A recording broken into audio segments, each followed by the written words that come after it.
I didn't know the truth about my husband. I married him without knowing anything about him, and if I had known, I wouldn't have married him. At first he seemed like a nice guy, but then I realized he was different. I was having fun with my friends, and then I noticed a man standing alone. He was tall and handsome. He looked at me a lot, but he didn't say anything and didn't come to talk to me. 2 days later, I got a message on my cell phone. "I saw you at the wedding, can we talk?" I was surprised and replied, "Who are you? I'm the guy from the wedding." I didn't know what to say, but I felt curious, so I replied to him, "Well, we can talk." We started texting and he was very kind and polite. He said, "You are special and I like you a lot." We kept talking for 2 days, and on the third day he said something that shocked me. "I want to marry you. I see you as my wife and mother of my children." I said, "I know you are the one for me." He said, "Please promise me I will make you happy." His words touched my heart, and I believed him, so I said yes. Our wedding was soon after. It was small and simple, only family and friends came. I wore a white dress and he wore a suit.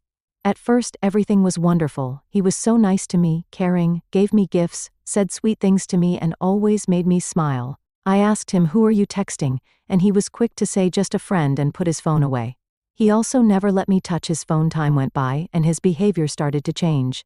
I think he was still texting someone else, but I didn't tell him I wanted it to stop.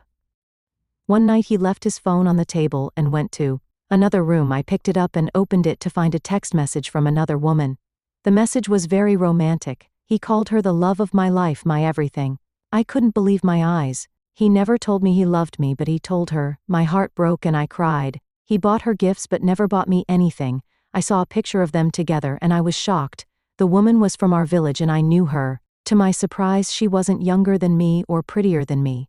She was 5 years older than my husband and had 3 children. Her husband was abroad work. He stayed with her and gave her money and took her kids to the park and shopping. I felt tears in my eyes and my heart broke. I thought, how could he do this to me when he came back? I showed him his cell phone. "What is this?" I cried and asked him. He looked shocked, and I was sorry.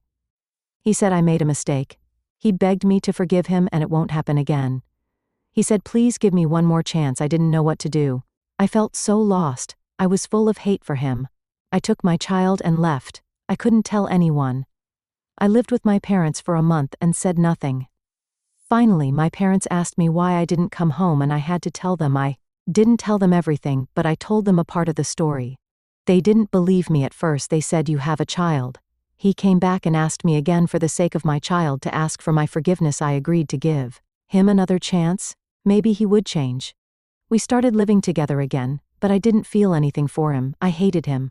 I couldn't get over what he did. 2 months later, it all started up again. The texting started up again. I realized he hadn't learned from his mistakes. I saw them together in his car, and he was still doing the same thing. He'd spend the night apologizing and saying, "I'm sorry, you're the best wife, the best mother, you're my angel. Please forgive me." I decided to divorce him. I wanted him out of my life. I left, I went to work abroad, and left my kids with my parents. Life is what it is. I don't regret my life. I'm strong.